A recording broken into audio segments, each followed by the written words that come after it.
Hey, gorgeous. Welcome to the Bernadette Jackson Podcast, where we are redefining how the world views women with daddy issues by discussing topics, sharing stories, and gaining insights, all from the perspective of a fatherless daughter. I'm your host, Bernadette, the creator of Her Way Relationship Intensive and your favorite fear investigator. If this is your first time here, here's what I want you to know. The fear of abandonment and rejection is the lens through which fatherless daughters do most things. It informs how they show up in every relationship. Most fatherless daughters are operating in the fear of abandonment cycle and they don't even know it. Each week, I focus on a topic that highlights how fear shows up in our lives, either through conversations with others or deep dives into the insights that I have. If you'd like to know if you're on the fear of abandonment cycle, go to BernadetteJackson.com/FOA cycle and take my free assessment. Again, that's BernadetteJackson.com/FOA cycle.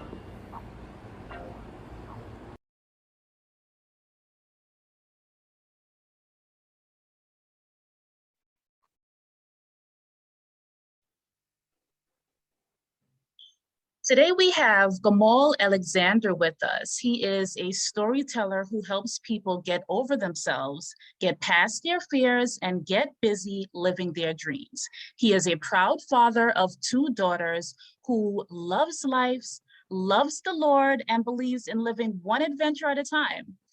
Thank you so much for joining us today, Gamal. How are you? Thank you so much for having me. I'm doing well. Good, good. I can't remember how I stumbled across your page on IG, but I know that my interest was piqued when you released your two devotionals, Faith 2.0 and Grace 2.0, and then you later revealed that those were your daughter's names. Yes. Yeah. And so I started wondering, well, what is he like as a father? And so I knew that if I decided to have conversations with fathers about their relationships with their daughters, I was like, this is definitely somebody that I want to speak to. And here we are. So I'm happy you're here. And here we are. Thank you. My girls are my life, and they drive so much of what I do. They inspire me, and fatherhood is without a doubt one of the things I enjoy most about life. It's challenging, but it's one of the things I enjoy most about life. No, I can definitely get it. I don't get it from a man's perspective, but the challenge part, like I trust me, I get you there. I get you. So let's jump straight in. How long have you been a girl dad to your two daughters? Oh man. And so my oldest is 16, and Hmm. she's going to turn 17 this March. Uh, Wow. yeah, yeah. My baby girl is 13, and she'll be 14 in October. So Wow. I've got two teenagers, Yeah. and they're giving me a run for my money. Yeah. It's interesting to see over the last 16 years how the relationship has changed, how their perspective has changed, Mm-hmm. how the way they view me has changed. Mm. All of that has gone through phases, Mm-hmm. and I've I've had to play catch up sometimes because things are changing, and I, I'm the last one to get the memo. Yeah. And so and so I've had to play catch up. It's been a learning experience. Mm-hmm. Yeah, to be sure, it's been a learning experience. Yeah. So you said that your daughter's relationship with you has changed and also Hmm. the way that they look at you has changed. Yes. Talk to us a little bit about that because I'm curious about that. Oh, when they were infants and toddlers, I was their hero, Mm. right? And so daddy could do no wrong. I remember coming to visit them. And they lived in Maryland. I lived in New York. Uh, I, as of this month, have been divorced from their mom for 10 years. Yeah. Mm. And we were separated for a year before that. And so Eve was about 5, Terry was about 2. when I started visiting. Mm. And I remember visiting and Eve making sure that her mother knew that daddy needed rest. Right. And so I would come to the house and the Eve would tell her mom and her little toddler English, don't bother daddy. Right, because he because he came to see me. Mhm. Um my word was law. Uh and I could say the same thing over the phone from New York and have them listen to it faster than their mom could say it in the house. Right. And so there are times when she'd call me and she'd put me on the phone and I'd get stuff done quicker than she could because of the kind of influence I had over them. Um, teenage the teenage years are the cure for all of that. Okay. They are the antidote for all of that. Uh-huh. When they become teenagers, they have a different perspective in the world, and you go from knowing everything to knowing nothing real quick. Mm. Mhm. Okay, because they have a plethora of influences that are that are pulling at them, and you're not the only teacher anymore, and you're not the smartest teacher anymore. Mm. They can get information from YouTube. They can Mhm. get information from Google. They can get information from Facebook, from Instagram, from TikTok. They are constantly being influenced by their friends and by strangers that they admire more than you. Not only that, but they can fact check you. That's so true. And so my girls will ask me a question and have phone in hand, Mhm. right? And they will Google me, Mhm. or they will uh, they'll surf, they'll get on a hashtag on Instagram and look up uh everybody's post on what I just said, Mhm. and they'll compare the answers immediately, Mhm. and they have no hesitation about telling me, but daddy, it says this right Yeah. here. Yeah. What do you mean? Yeah. Right. And so I've had to learn how to have different kinds of conversations with them at 16 and 13 than I had with them at 5 and 2. Mhm. And I've had to learn how to have different types of conversations with them than my parents had with me. Oh yeah. My mother, Jamaican, God bless her. My father, Trinidadian. Uh, there was a lot of I said it, you believe it, and that ought to settle it. That's it. That's it. But that that train of thought doesn't exist in this world. This is a very different world. Mhm. Yeah, honestly, everything you said is exactly what I go through with my Mhm. daughter. Okay, my 13-year-old daughter really does believe that she knows more than me, and she does the Absolutely. same thing. She fact checks me, and it's like, sweetheart, let's look at this together. And this is how I've had to really deal with her. Like sometimes you kind of feel offended that, what you're saying to them is no longer something that they're just taking for what it is, that they're really out here trying to figure out if the information that you're giving them is accurate. But on the same token, like, obviously you don't want them to be so gullible that anyone can tell them anything and they just believe it as the gospel. So it Right. has it definitely has its pros and cons. So I can get with you there. You mentioned the gospel, and so allow me to bring in the perspective of a believer. Mm-hmm. When the Bible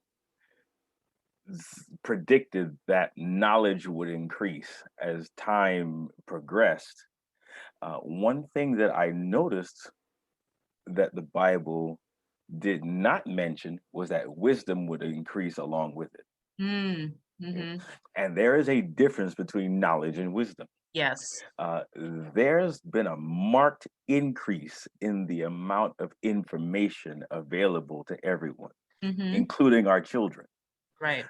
But wisdom being applied knowledge, Yes. being the way, being the ability to put that information to good use in Mm-hmm. everyday life is conspicuously missing Yeah. from our world.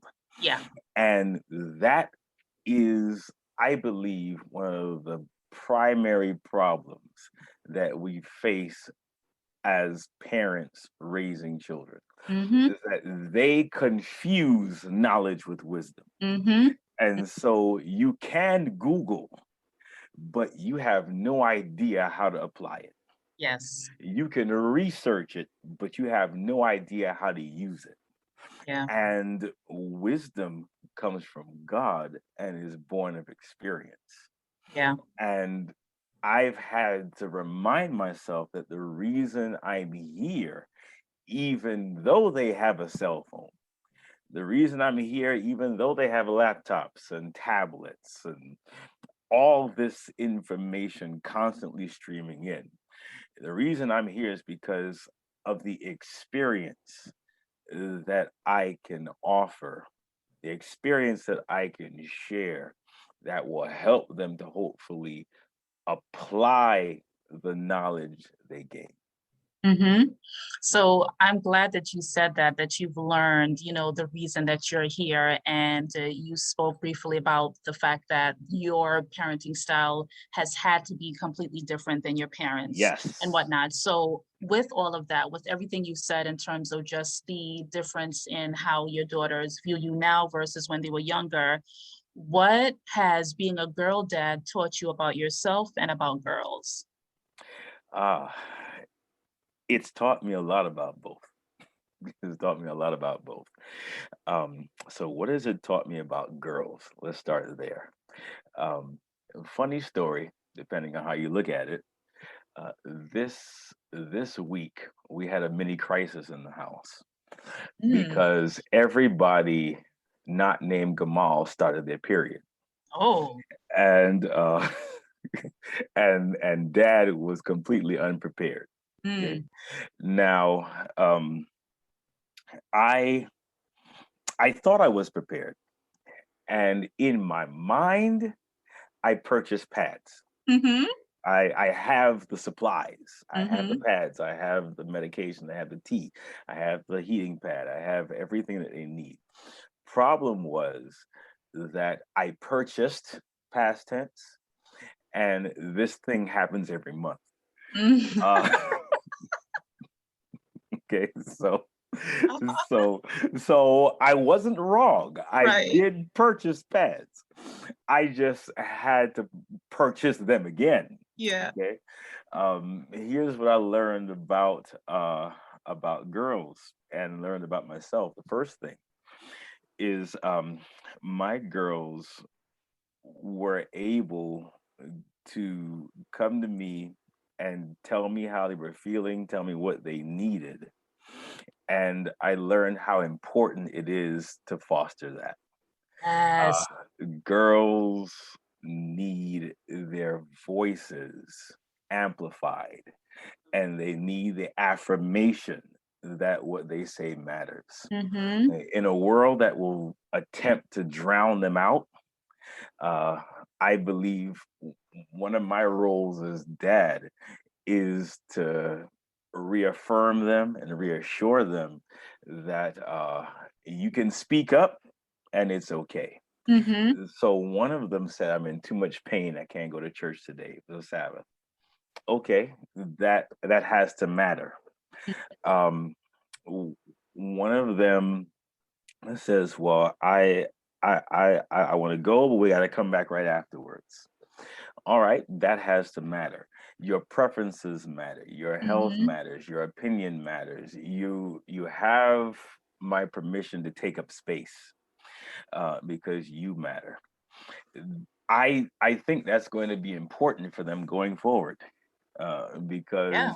the society will try to diminish them, and I'm looking for every little instance where they can speak up and they can say, they can give their opinion, they can share their perspective, they can even say no. Mm-hmm. They can do it respectfully, they can do it diplomatically, uh, but they can also do it confidently. Mm-hmm. They don't have to tiptoe. They don't have to be. They don't have to be afraid. Uh, so that ability to share, to take up space, to be authentic. I was reminded of that just this week. Mm. The ability to not be okay. Mm-hmm. Uh, they need to know that as well. They need Right. to embrace that as well, Right. because one day they'll become mothers, Mm. and the demands of the world, plus the demands of motherhood, plus, by God's grace, the demands of being a wife, and on and on and on, they can be crushing. Mm-hmm. And if I don't instill in them that it's okay to ask for help, it's okay to be okay, it's okay to have an accident, it's Mm-hmm. okay to be human, it's okay to not feel like getting out of bed in the morning. Uh, all those things are okay because you're not a robot. Uh, you're not an automation. You're not artificial intelligence. You are a person.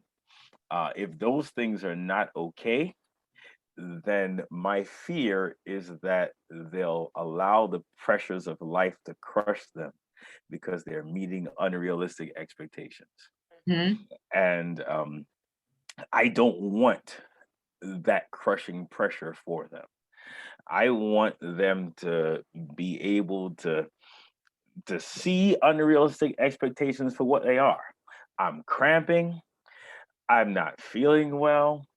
I am expected to go, but it's unrealistic that I'll make it. Right. That's okay. Yeah. Right. And so you can confidently say no, and you don't have to feel guilty about Right. it because it's okay. Uh, what has it taught me about myself? Um, it's taught me that it's taught me that I'm not as patient as I thought I was. uh, but then again, none of us are. Mm-hmm. It's taught me that while the girls are my priority, I still need a balance. Parents often neglect the balance, Yeah. and the temptation was for me to drop everything, including myself and what I needed, and cater exclusively to them. Mm-hmm. Right? But one day, this is going to pass. And when this passes, you don't want to be such a wreck when it's gone Yeah. that there's nothing left of you to salvage. Right. Right? You don't want to be so lost in them that when this does pass, you have nothing left of you. I've seen marriages fall apart because the identity was mom and dad and not husband and wife. Mm. Let me tell you, one day they're going to tell you in no uncertain terms, I don't need you in that way anymore. Yeah. Okay. And I got a glimpse of that this weekend, Mm-hmm. right? Because once I came back with the necessary supplies, guess what? I had to pass them through the door because I wasn't needed in the room. Mm-hmm. All right. I wasn't needed in the intimate space. Right. They told me, we got this. Mm-hmm. Right? We need you up to this point. That's it. Right? And then after this point, we'll take it from here. Right. Okay? Well, mom, dad, your children are going to tell you different variations of that for the rest of your life. That's true.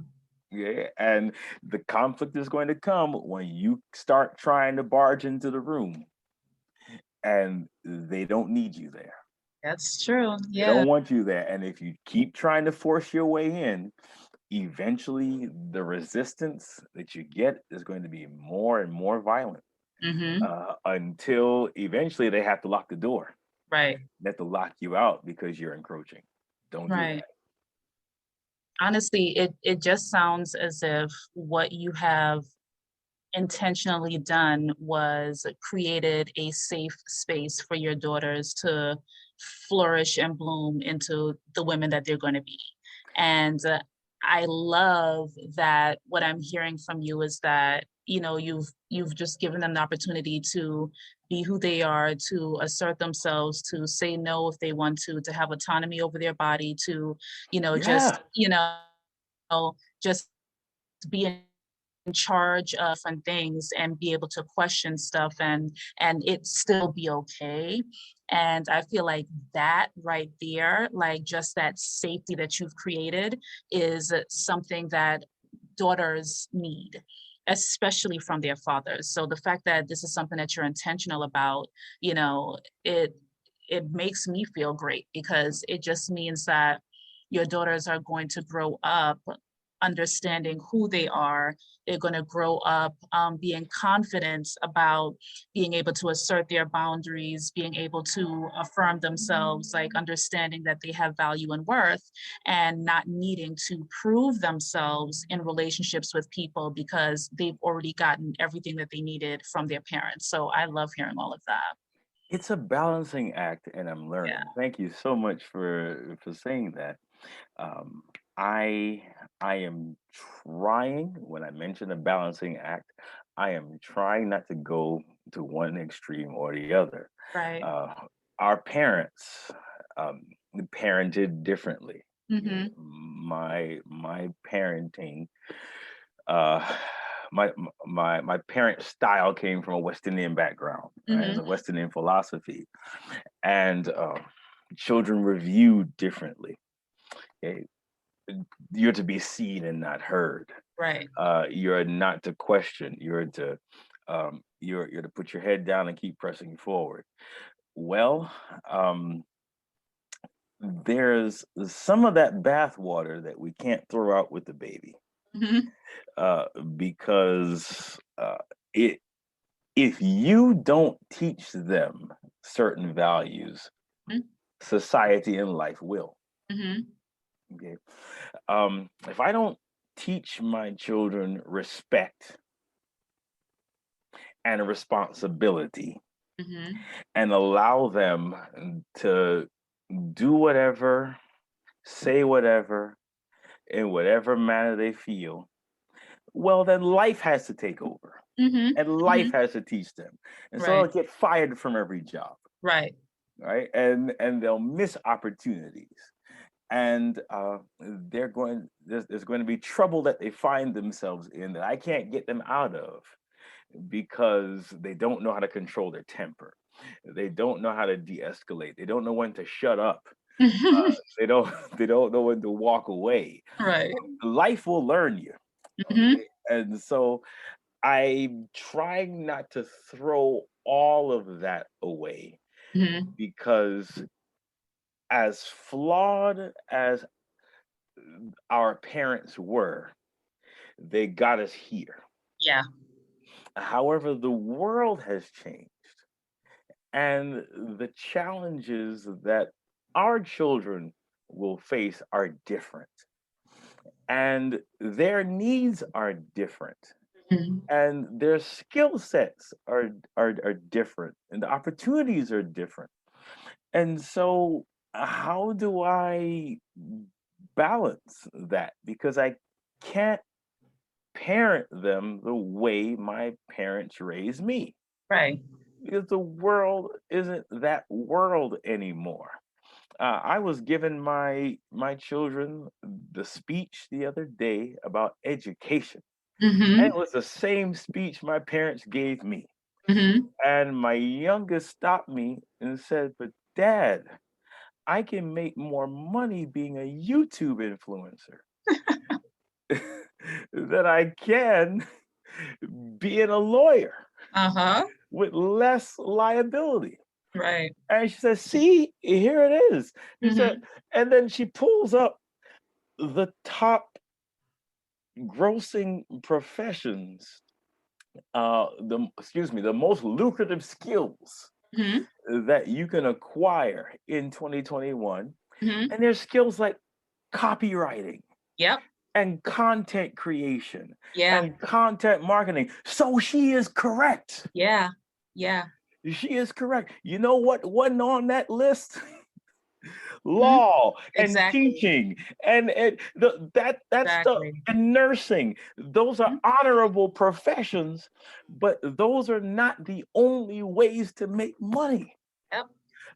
In the world in which my grandchildren grow up, they'll probably laugh at me when I tell them they have to go to college, because they'll get Yeah. on Yeah. YouTube and they'll learn all the skills that they need to learn, and then they'll segue that into influence. And Mm-hmm. because influence is the new currency, they'll make a decent living from their laptops. That's it. Whereas I had to go to school for 10 years, Mhm. 12 years in order to get to where I am today. How do I balance the two? Well, they're evolving and I had to evolve as well. They're constantly learning, and I had to constantly learn as well. Um, I couldn't rest on my laurels because parenting demanded that I continue to grow. Mm-hmm. Yeah. Yeah. You're absolutely right about that. And so then, has being a girl dad changed how you view and treat women? I think it changed it changed the way I view them Mm. by giving me a deeper understanding of them. Okay.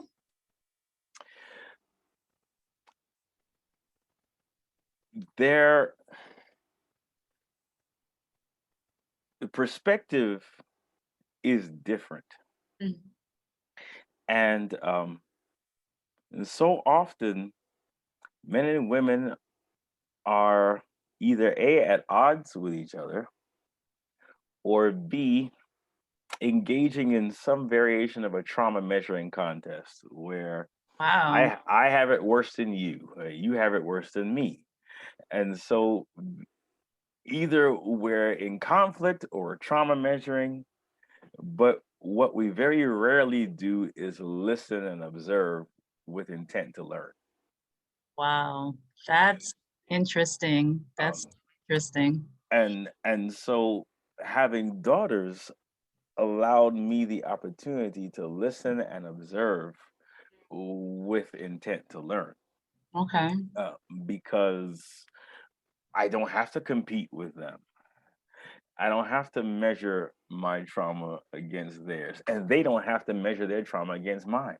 Mm. My daughters and I don't have to compare notes on who has it worse in the dating life, men or women. Mhm. We don't have to compare notes. So I can watch them interact with boys and just observe with intent to learn. And I can say, I can see, oh, wait a minute, there's some unique challenges that they face that I don't face. And then they can watch me in my dating life. This is my daughter, 16, going on 17. Mhm. So she can understand now when daddy's interested in somebody. Right. And she can watch me and she can get a front row seat to say, oh, wait a minute. I didn't know that guys could actually have challenges too. I thought it was just as easy as pick one. Mhm. Well, no, darling, you get a front row seat now. Mhm. Uh, and you get to see that, no, if I care about myself and I care about you, I can't just pick one, right? And and I get a front row seat to say, well, no, no, the values have changed, and men are different, than even I remember being raised, and we don't have to compare or compete. Um, I think it's an amazing privilege that I've been given, and unfortunately, it's not a privilege that everybody has. Mm. Now, I heard everything you said, and Yes, in my mind, I'm just like, are you projecting a little bit? I could be. Um, Because you're like the statements you're making are sounding a little like blanket statements, and that, like, relationships with men and women are either this or that. And it's very well that that could be what your experience is, but is that really how it is with women and men in general across the board? Or is this just what it's been like for you recently in your dating experience or whatever's going on? well, having daughters has Mm-hmm. allowed me to be able to step back and be able to and be able to to honor different perspectives. Yeah. And I think both sides could do well. There's a lot that, as a guy, I don't understand about the world of women, Mm-hmm. but I think I do. Okay. But my daughters have to tell me, no, no, no, this is how, as girls, things are for us. Mm-hmm. The same is true of the other side. There's a lot that women think they understand about the male world Mm-hmm. that they actually don't. And it and and when we get in our echo chambers Mm-hmm.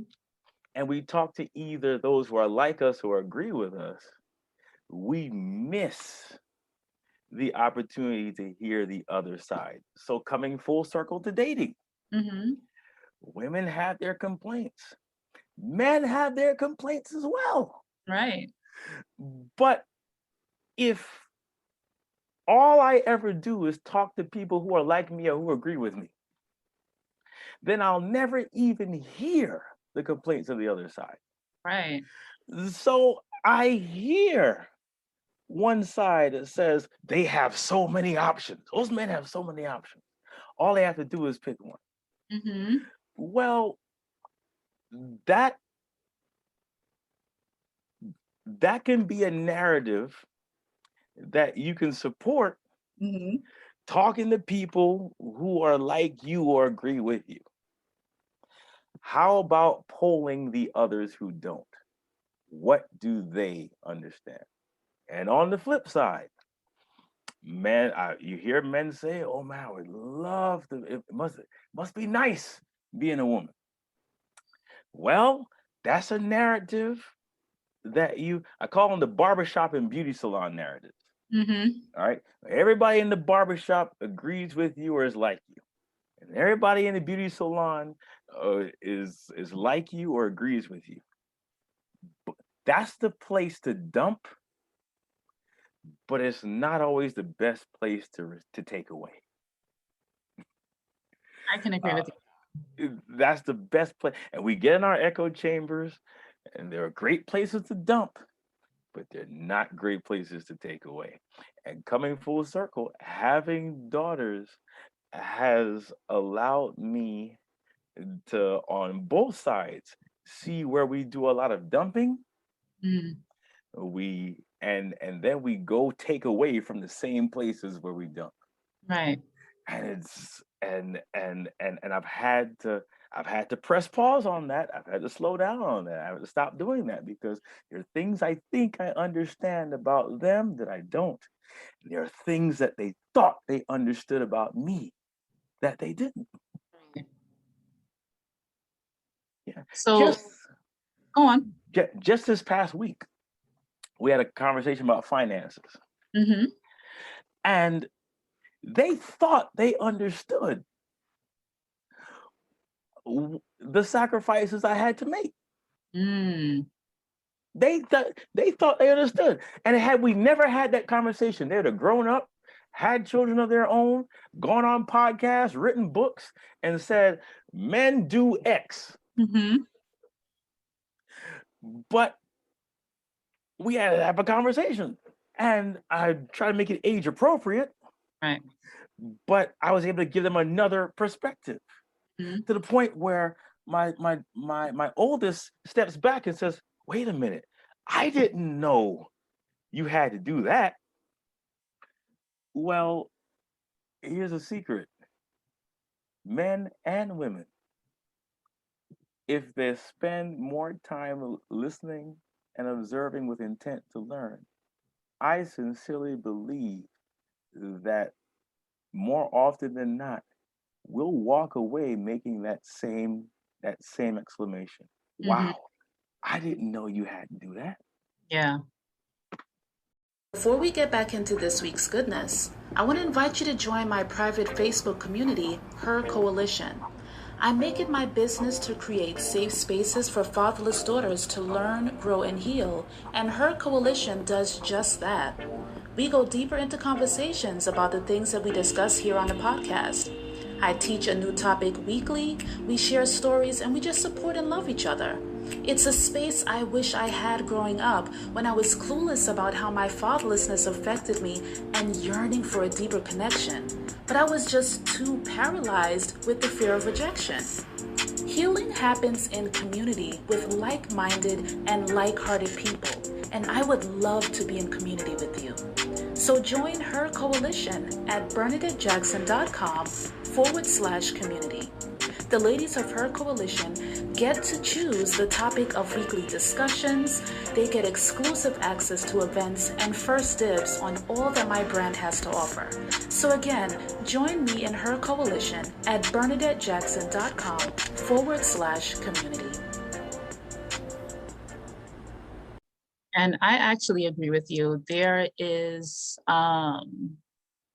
this book that I purchased called What Happened to You. And I love it because it moves you away from asking people what's wrong with you and starting to get into what actually happened, because we know that there's always an origin story to why something has happened.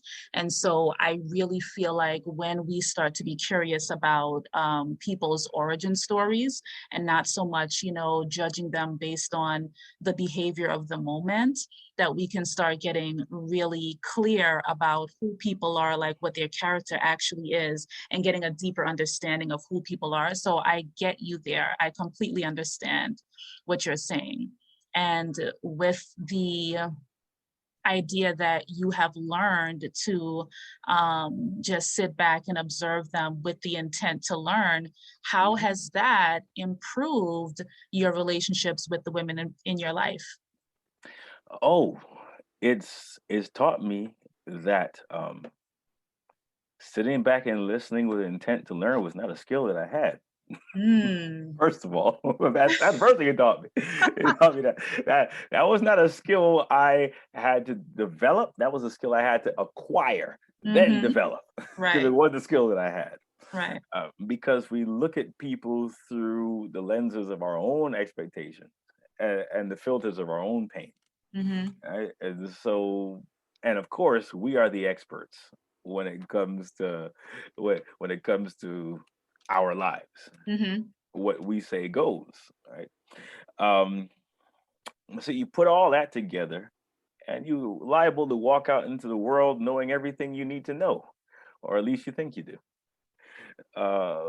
But you sit down and you listen with the intent to actually learn. And I love the word you used. You employed the word curious.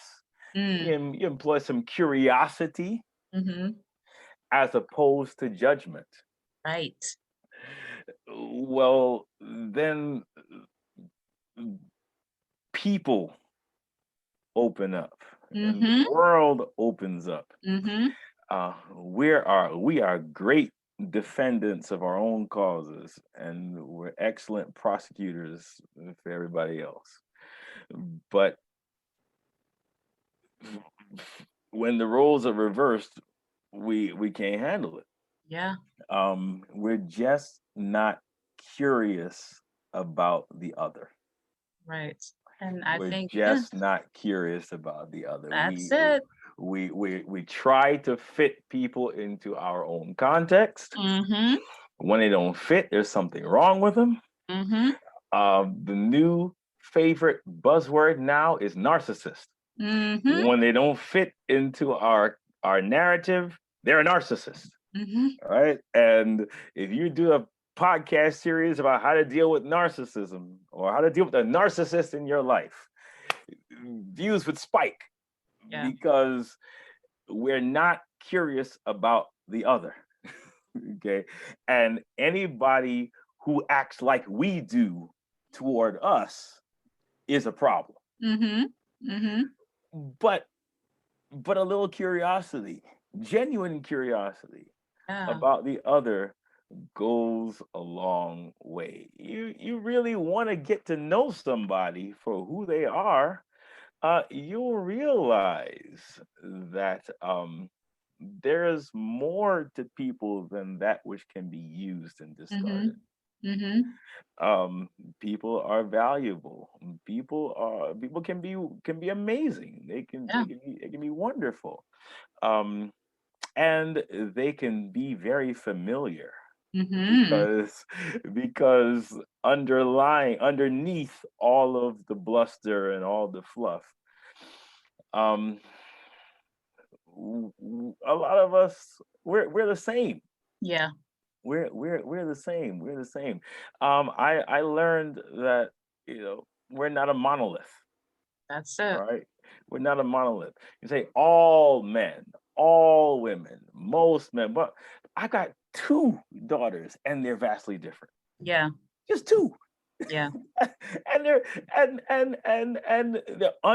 there's some underlying similarities, Mm-hmm. but then there are enough individual differences that if I'm not curious about them, I'll miss. Yeah. Yeah. Well, that has to apply to the rest of the world as well. Mm-hmm. Right? And so, um, once again, it's a privilege. I'm learning that our differences are to be celebrated. I'm learning that our similarities need to be recognized. Mm. I'm learning that it's okay to disagree. Um, and you can do so respectfully because we do that all the time. Um, you know, I've hopefully, I've hope, I've I'm still learning, but I believe that the lessons I've learned so far have made me a better person. Mm-hmm. Hopefully that is the case. Yeah.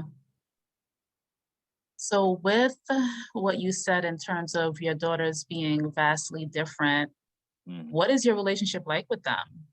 Talk to us about that. It is. It has to be unique to each one Yeah. because they are different personalities. Eve is my affectionate, my sensitive, my intuitive, compassionate child. Mm. Uh, she wants to hear from you. She wants to call and just talk about random random things that happen throughout her day. Uh, she wants to sit down and watch her favorite YouTube video with me, and she wants to hear my opinion and on it. And her, um, she wants to have she wants to engage in conversation. Mm-hmm. Um, you know, she she loves her quality time and her words of affirmation.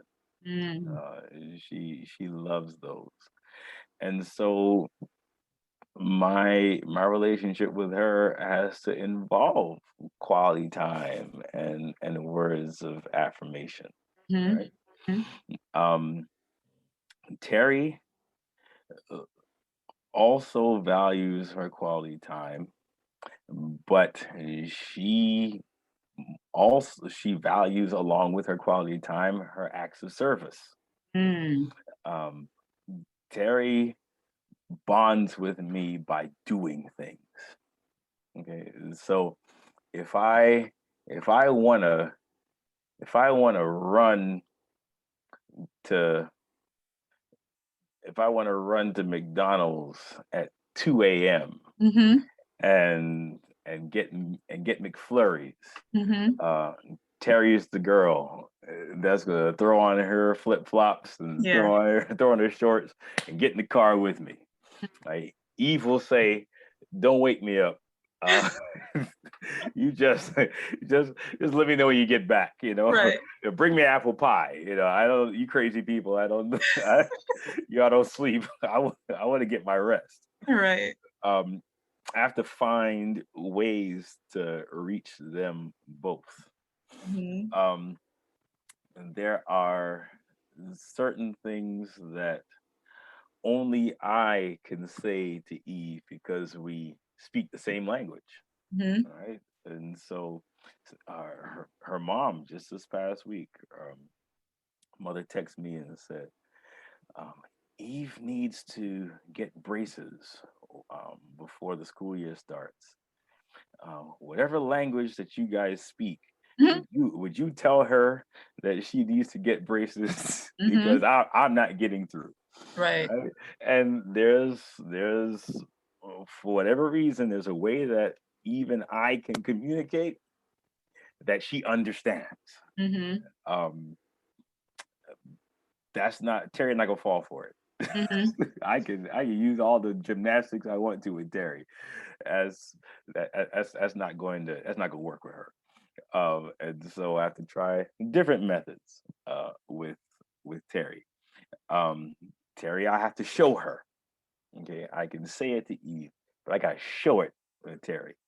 Um, and if I show Terry a chart, if I show her whatever it is, then she'll get it. Um, they're individuals, they're little people, Mm-hmm. and I have to treat them as such. And it it helps because I'm intentionally trying to expand my sphere of influence. Right. Okay, beyond Adventism, beyond my faith community, beyond beyond people who look like me, beyond people who same identify as same gender. I'm trying to expand my circle of influence, and when you meet different people, your automatic prejudices tend to kick in, Yeah. right? So um, they're white, therefore they think this way, Mm-hmm. right? Well, not necessarily. It's like I had to do with Eve and Terry. I'm learning to be curious and to listen and to learn. Realize that yes, we've got some similarities, but what I may be seeing as an affront, an assault on me, Mm-hmm. might just be our differences shining through. Right. Right. And I might need to get more interested in those and learn to be a little more loving, a little more Yeah. tolerant of people who aren't just like me.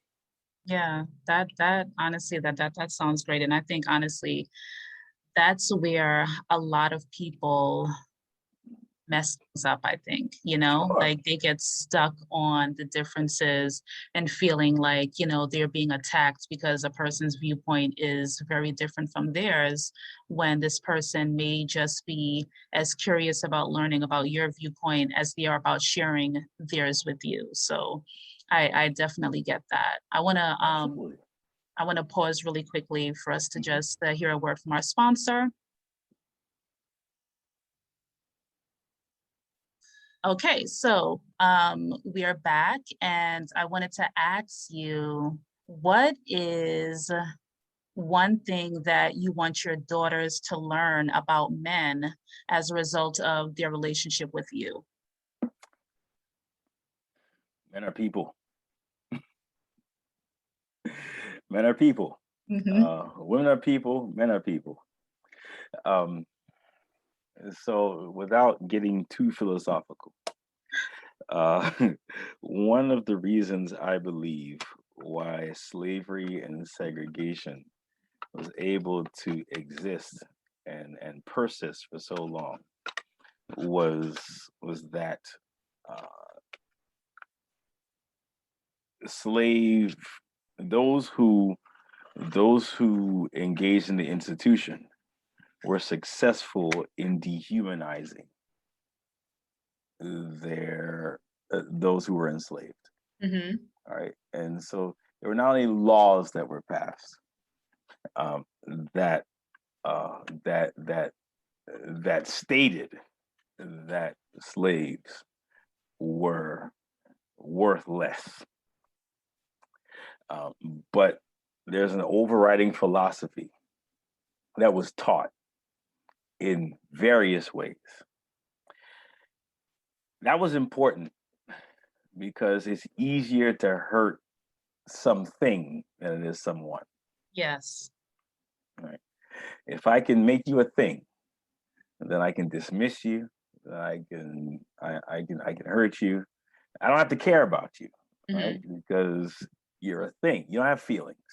Right? You don't have a reaction. If I cut this wood, it's not gonna say ouch. But the minute it's flesh and blood, like you, then there are a whole host of other considerations. Well, men and women, flesh and blood, like you, they have concerns and fears and insecurities and strengths and weaknesses. And just like you can't be labeled adequately, you can't be labeled accurately with just one label. Right. Well, neither can they. Just like you have your good days and your bad days, just like you have your victories and your failures, so do they. Yeah. They are not the other. They're people, individuals, humans, just like you. And so maybe they did hurt you. The times when you have hurt someone, where has it come from? Maybe they did mess up. The times where you have messed up, what did you need? Maybe they don't understand. The times when you have not understood, what did you want?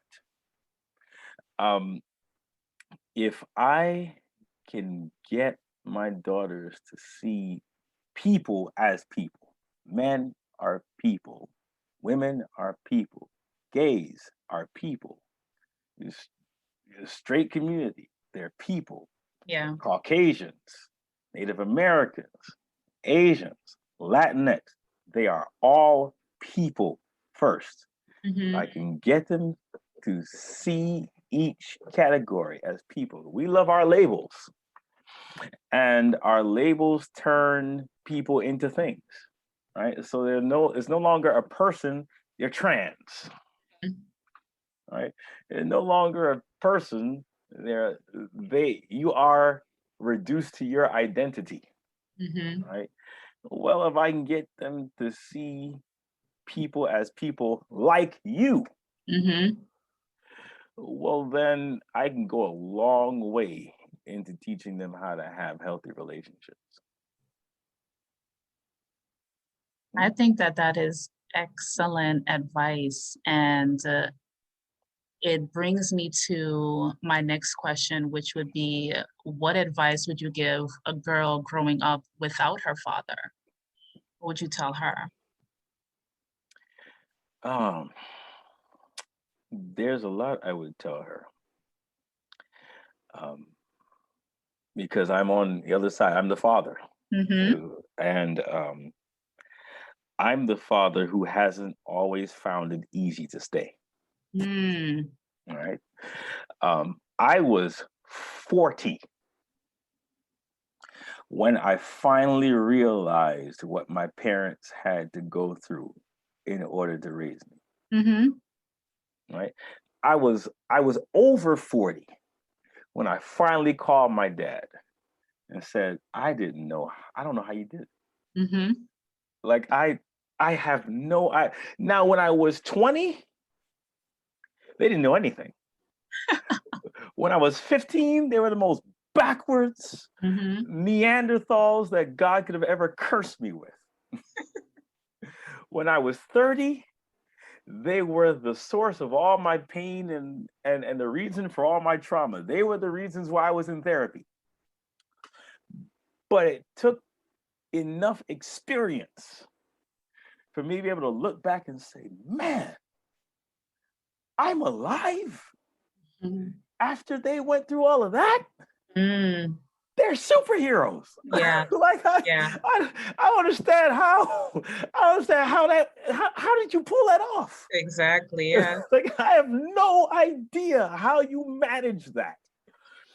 And so there's some things I would tell uh those girls that they may not understand right now. Mm. All right. And so I'd encourage them to write it down and look at the list of every milestone birthday. Mm.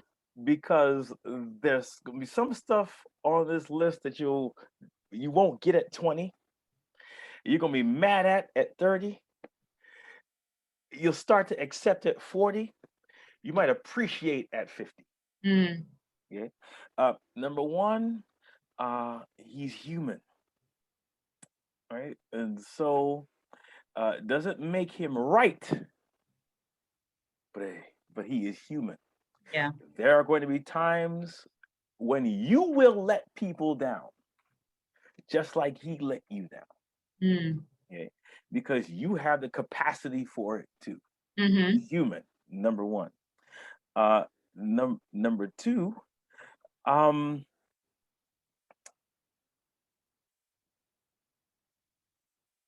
all humans will require forgiveness at some point.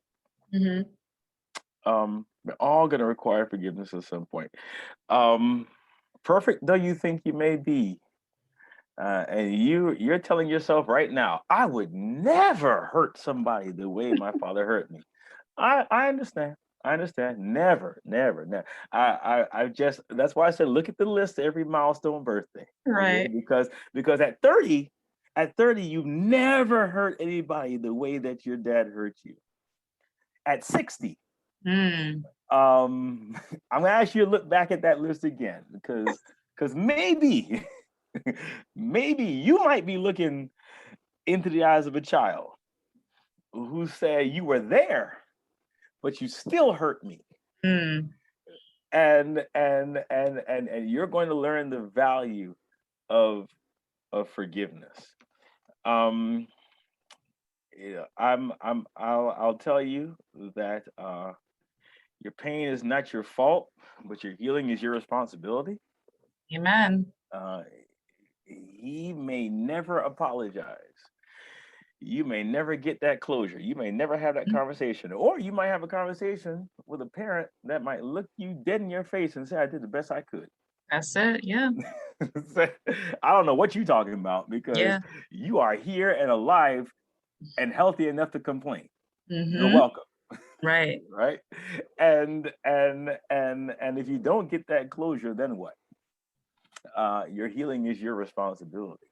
Mm-hmm. So they are human. They're going to need forgiveness. You're going to need to forgive because your healing is your responsibility. Right. And then you know, God will not leave you without. God will not leave you without. Um, you may be without your father, but you're never without your heavenly Father, and you're never without the resources that He provides. Right.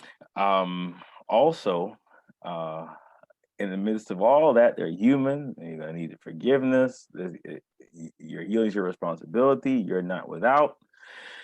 So you're gonna have to make preparation to move forward. Mm. Because fatherless though you may be, you're probably still going to want a relationship, which means if you identify as straight, heterosexual, whatever you want to call it, then that's gonna be a relationship with a man, which means that if you don't unpack the baggage from that last trip, then you're going to take all that baggage on to the next trip, and you're going to be fighting battles that your husband, boyfriend, significant other didn't even know. Yeah. All right. And so, what are you doing to prepare to move forward, darling? Have what are you curious, or are you still upset? Mm-hmm. Are you trying to litigate issues that existed between you and your father, or are you able to approach this new life that you say you want with a clean slate? Right. Um, are you are you listening with intent to learn, or are you coming to the table with everything figured out? And who are you learning from? Mm-hmm. Are you talking to those inside your echo chamber? Is everybody think like you and look like you? And because those aren't the only people who should be advising you, or are there folks outside your echo chamber that can tell you how to move forward and how to interact with men? Um, you have work to do, because unfortunately, Daddy wasn't there. Um, but guess what? We all have work to do. Mm-hmm. There's some people whose fathers were there Yeah. who have work to do. Okay, there's Yeah. there, and so join the club. All right, you, you have work to do, but you can do all things through Christ that strengthens you. You're not less than because he wasn't there. Um, you're not better than because he wasn't there. You're in the same boat, the same club with all of us. Um, no, your trauma and my trauma, we can sit down and measure them all day, or we can recognize that those who hurt us are human. We can learn how to forgive them and ourselves. We can learn how to invest in our own healing because it's our responsibility. And we can start making preparations to move forward, which means being at peace with your past, Mm-hmm. understanding and learning the lessons from it, Mm-hmm.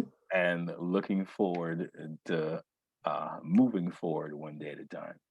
That's it. That's it. I love it. So, at the end of my interviews, I like to do Bernadette's quick five. So I'm going to ask All you right, 5 questions, let's do it. and there's no right or wrong answer. So here we Okay, go. All here right. we go. How would you like to be affirmed as a father? You matter. You're doing a good job. Thank you. Love it. Okay. Would you be happy if your 18-year-old daughter brought home the 20-year-old version of you? Oh, I'd be ecstatic. Okay. Yeah. Now, don't bring home now the 35-year-old version of me. Uh, That's why I said the 20-year-old version of me. Listen, he just left his parents' house. He didn't, he hadn't gone through anything. Man, listen, get that guy, all right? And don't let him go. The 35-year-old version of me, I'm going to ask that you sit down and think about that again, darling, because uh, we need to talk. Yeah, that's hilarious. Okay. What is your hope for your daughters? That they get to know Jesus for themselves, Mm, that they uh, bask in the peace of mind a relationship with him brings, and they live healthy, balanced lives. That's all I want for them. Love it. Okay. What warning or piece of advice would you give to a young man who's taking your daughter out on her first date? Don't leave her anywhere, and don't leave her anywhere. Don't put your hands on her, and we'll be friends for life. Because Okay. I understand that this is probably not going to work out, right? Because it's a date, for crying out loud, right? And you know, these, especially at their age, you know, you're in love with the love of your life every 14 days, right? Mm-hmm. So you're gonna marry every third person that, that's small. You're writing the last name in the notebook and all that. I get it, right? And then you'll forget each other, but don't leave her anywhere. And don't hurt her. Don't physically hurt her. Don't leave her anywhere. If it don't work out, bring her home to me. All right. If you have a disagreement, disagree and walk away. Mm-hmm. If you can do that, everything else is water under the bridge. We will never have an issue. Okay. Okay. And last question, what form of protection would you give your daughters to keep them safe when they're not with you? Well, from the time they were toddlers, before Eve could stand still, she was standing in the front row of the Taekwondo class. And she was the smallest one there. We had to roll up the sleeves of her uniform, but she was present. Um, I'm a big believer in them learning self-defense. It teaches assertiveness and confidence.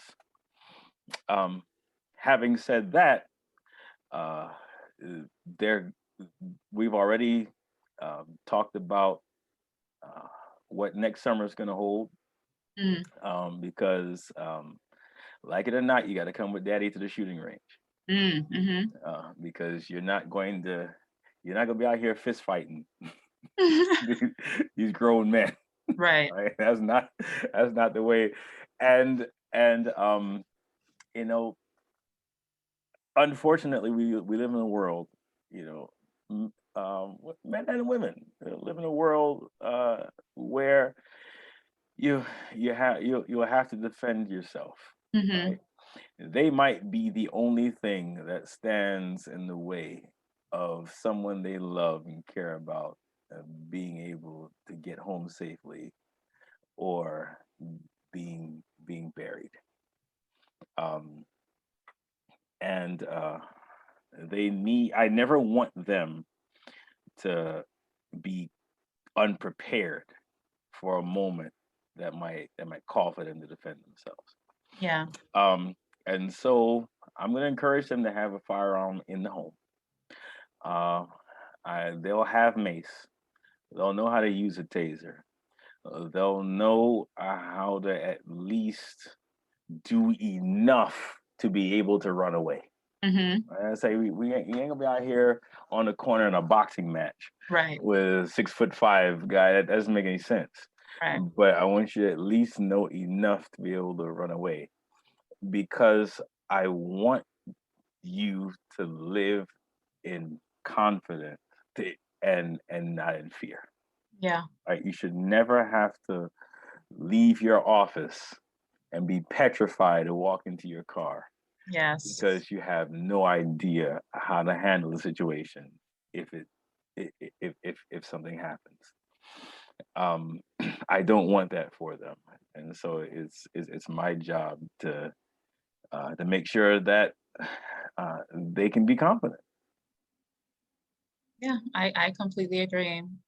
Gamal, I just want to thank you so much for coming. This has been You're such a welcome. great conversation. I have loved listening to your point of view, and I know that my audience too.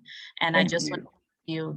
you're welcome. I want to give you the opportunity to say one final word if you have it, but also just to let us know where we can find you. You can find me on Instagram at Fumble Forward. FUMBLE, the number four, uh, WARD, Fumble Forward. And that's a platform where I inspire people. I seek to inspire with messages that uh, I I have needed from time to time. Yeah. Okay. What is Fumble Forward is what I am all about. Uh, the the idea of being able to fail and try again. There are so many areas in which I've come up short, and mistakes were made, and life has been less than ideal. Mm-hmm. And I want everybody to know that even if things don't always turn out to be ideal, uh, you, you serve a God who's very real, Yeah. and he can help you take the next steps and try again. So the emails fumble forward, same spelling at gmail.com. You can reach me there. You can find me on Instagram.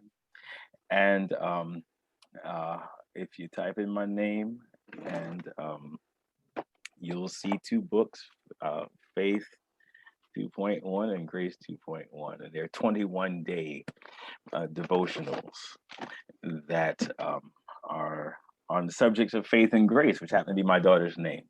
Mm-hmm. And you purchase those, you're actually you're actually helping to put them in college, because that's what's going to be, because proceeds are going to, this is their legacy. Nice. um, and hopefully in return, you receive a bigger blessing, than you receive a blessing, you receive inspiration, you receive what you need for the journey. So I'm looking forward to connecting with you. Follow me on Instagram. Um, I, and I'm also on Twitter. I'm just now discovering Twitter. I resisted for so long. I'm not getting a TikTok. I had to draw the line somewhere, but but you can actually follow me on Fumble Forward on Twitter as well, and I hope to see you there. All right. Thank you so much. And I will see you in the next one. Bye.